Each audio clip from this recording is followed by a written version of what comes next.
வணக்கம் அக்கா. இப்போ நான் தூத்துக்குடி டு திருநெல்வேலி போயிட்டு ரிட்டர்ன் ஆகிட்டு இருக்கேன். தூத்துக்குடி ரிட்டர்ன் ஆகிட்டு இருக்கேன். இப்போ மழை எப்படி பெய்யுதுன்னு பார்த்தீங்கன்னா, அந்த பைபாஸில் ஹைவேல வண்டி ஓட்ட முடியல. அந்த அளவுக்கு மழை, பயங்கரமான மழை பெஞ்சிட்டு இருக்கு. நான் காட்டுறேன் பாருங்க, எப்படி இருக்குன்னு பாருங்க.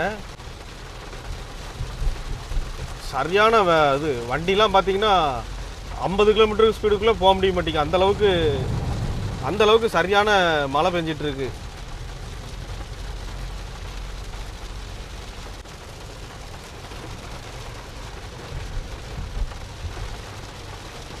நேற்று நைட்டில் பார்த்தீங்கன்னா தூத்துக்குடியில் சரியான மழை. நைட்லேருந்து விடிய நல்ல மழை தான். அங்கங்கே ரோட்டில் தண்ணி கட்டி கிடந்தது.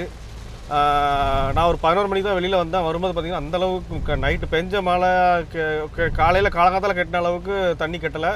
ஆனால் இப்போ மழை பார்த்திங்கன்னா நல்லா பிடிச்சி வெளுத்து வாங்குது. இது இப்படியே சாயங்காலம் வரைக்கும் போச்சுன்னா கண்டிப்பாக வெள்ளம் வரது கூட வாய்ப்பு இருக்குது. அந்தளவுக்கு பயங்கரமாக இருக்குது மழை. மேகமும் நல்லா பயங்கரமாக கருத்து போய் இருக்குது. மழை இருக்குது. இந்த தீபாவளி மழையோடு தான்.